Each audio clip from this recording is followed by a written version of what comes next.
people feel good, and there's a big popularity right now with gyms that have these boot camp style trainings. Actual boot camp training or basic training during the army, I can tell you that that's the easiest way for you to get injured. So somebody asked me today if I recommend high intensity exercises. It really depends. It depends what part of your workout journey you're in. If you're just starting out, I would never recommend you doing any kind of high intensity exercises. And I know you guys are gonna freaking hang me because that's what most people recommend you guys. When you go to a gym, they toss you in these groups of people and they have you do all this circuit type of training stuff, and it makes people feel good. And there's a big popularity right now with gyms that have these boot camp style trainings. Being a personal trainer myself at a certain time, and being certified and understanding the human anatomy and how everything works, and on top of that going to actual boot camp training or basic training during the army, I can tell you that that's the easiest way for you to get injured. And here's the reasons why, okay, before you guys freaking hang me. Your body is deconditioned. If you have never done any kind of high intensity exercise,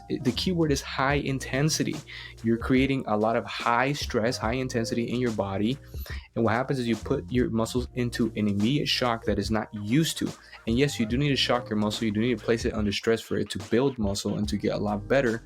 But what happens is that leads to injuries because you're not assessing yourself as an individual. So your anatomy is not the same as my anatomy and my muscle development and my progress stuff. So I'm not going to have you do the same exercises that I'm doing because I'm at a different stage. I'm at a different level of my fitness journey. If I was talking to younger me, I would not even have the younger me do the exercises that I'm doing now because that would lead to injuries. So decondition can be core is probably not strong enough. Maybe you have overactive or underactive muscles, or your cardiorespiratory system is not at a level where you can place that kind of stress on it. And you put your body into shock, and this is where you see a lot of people puking. Coaches who are not knowledgeable and coaches who just want to give you that perception that you got a good exercise will tell you, you see why you puke, you see why you're so tired is because you actually got a good exercise.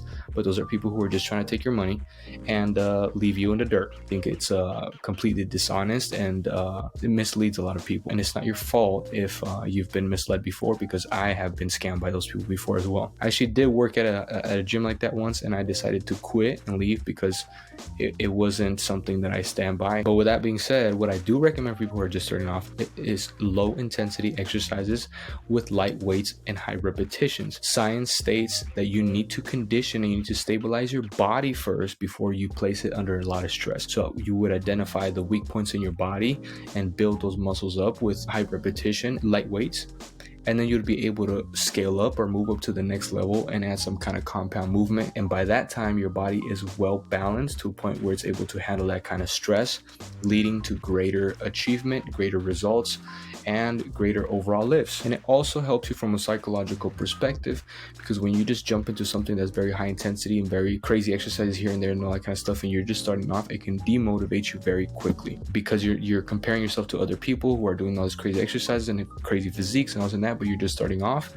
If you start off at a very basic level, you'll be able to gauge your progress a lot easier and keep yourself motivated, because that's the biggest thing why people quit the gym or just don't want to go to the gym. They compare themselves to other people, or the exercise seems very hard, very intense, very crazy, and it leaves them very sore and in pain for not even just days, but it could be up to weeks. I do not recommend high intensity exercises for everybody. If you're an athlete, if you're looking to generate as much power as possible, I definitely recommend that kind of workouts incorporated into your weekly workout regimen. But if you're just starting off and you're trying to burn body fat and all that kind of stuff, there's better ways of doing that. So do not let the industry mislead you. I was in the army. I did all kinds of training, high intensity exercise. Used to jump off helicopters, used to run 12 miles a day, all kinds of crazy stuff. Okay, so I'm here to help you guys. I like sharing this kind of information to help people and guide them. If any of this stuff interests you, leave a comment down below, like this, or just hit me up and I'll give you some more information. Hope you guys are doing great. Peace.